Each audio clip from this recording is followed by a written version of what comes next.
ABC 3340 Morning News starts now with breaking news. We as a city, we as a country must come together, lock arms, and heal the wounds that we all feel from time to time. Terror in Texas this morning. 5 police officers are dead. 6 more are in the hospital after shootings at a protest march. Right now, you are taking a live look over the city of Dallas. As you can see, that downtown area is still very active this morning. Authorities there are saying that there are several crime scenes all throughout the city. And all of this started late yesterday evening. Thousands of demonstrators showed up to walk the streets of Dallas to protest the recent killings of 2 black men at the hands of police officers. Soon after that march started, shots were fired. Just after midnight, police gave an update on finding the suspects. Now, we know that right now there are at least 3 people in custody. One of them is a woman. The 2 others were taken into custody. ABC 3340 confirmed just an hour ago that the 4th suspect killed himself in a standoff with police. An earlier news conference, Chief David Brown with Dallas Police shared some of the suspects' final words.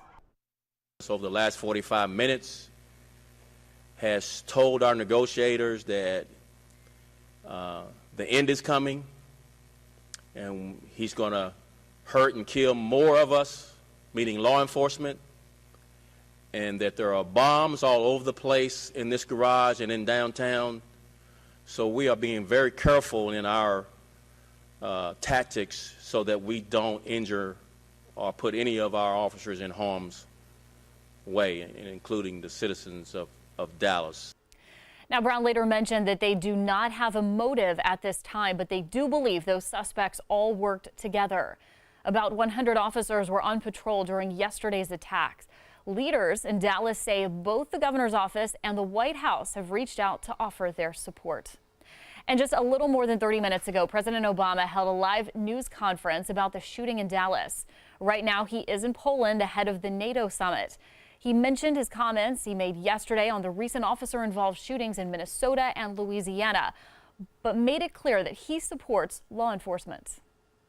Even as yesterday I spoke about our need to be concerned, as all Americans, about racial disparities in our criminal justice system, I also said yesterday that our police have an extraordinarily difficult job, and the vast majority of them do their job in outstanding fashion. The president went on to say that there is no justification as to what happened in Dallas and is asking Americans to pray for those officers, their families, and the city as a whole. The police officer involved in the shooting in Minnesota has been identified as Geronimo Yanez. We are told there was another officer there, but Yanez is the one who opened fire and killed 32-year-old Philando Castile Wednesday night. Castile was in the car with his girlfriend and her 4-year-old daughter at the time. Right now, a makeshift memorial stands at the intersection where Castile lost his life. During a protest last night, Castile's mother addressed a crowd of protesters. He lived by the law, but he died by the law.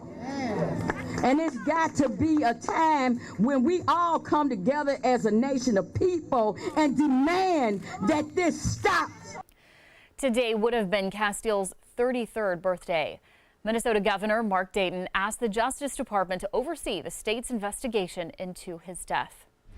In Baton Rouge, the community is calling for a criminal investigation to be launched. Right now, the U.S. Justice Department is looking to see if Alton Sterling's civil rights were violated. But some argue that is not enough. Officers pinned Sterling to the ground. Someone yells he's got a gun, and seconds later, shots are fired. Last night, the governor of Louisiana spoke at a prayer vigil for Sterling. Especially the community leaders and the faith leaders in this community. Your strength is showing through not just to me and not just to Baton Rouge, but to the nation. Governor Edwards also asked for patience as the Justice Department conducts its criminal investigation. Both officers involved in the shooting are on paid administrative leave. This morning, city leaders in Birmingham are expected to address these events involving police across the country. ABC 3340 Stephen Quinn is live outside Birmingham Police Headquarters. Stephen, do we have any idea what they're going to be talking about this morning? We know it's going to be a community's response and the relationship between that community and the Birmingham Police Department. For that reason, the city's mayor, William Bell, as well as Police Chief A.C. Roper, are expected to address members of the media this morning, as I mentioned, in direct response, according to the city, to the recent events that have been taking place across the country, and also, according to the city, quote, deepening continuous burden on our own community. On Thursday, former Birmingham Police Chief Bill Myers told ABC 3340 that the problems between police and the community are perhaps greater now than they were in his time. You might remember in 1979, the shooting of Bonita Carter, a 20-year-old, by police, led to civil unrest here in the city.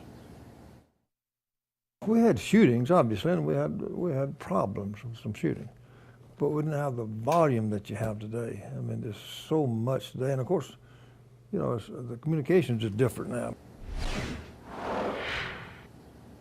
And Myers added, speaking of communications, that cell phone technology has changed how information comes out so much faster, changing the game in the relationship between police and the community. I should add as well, Sarah, that those comments made by Myers took place before the events last night in Dallas. Stephen, have we heard any reaction from the community about these events? Sarah, we do know of one protest involving the Black Lives Matter organization that we are told is expected to begin today at Kelly Ingram Park. There will be a march, and that march is expected to end here at Birmingham Police Headquarters. Stephen Quinn reporting live in Birmingham this morning. Thank you, Stephen. The graphic images of police shootings are examples of video that people can see on social media instantly. Now parents are worried about what their children might see on platforms like Snapchat, Facebook Live, and Twitter.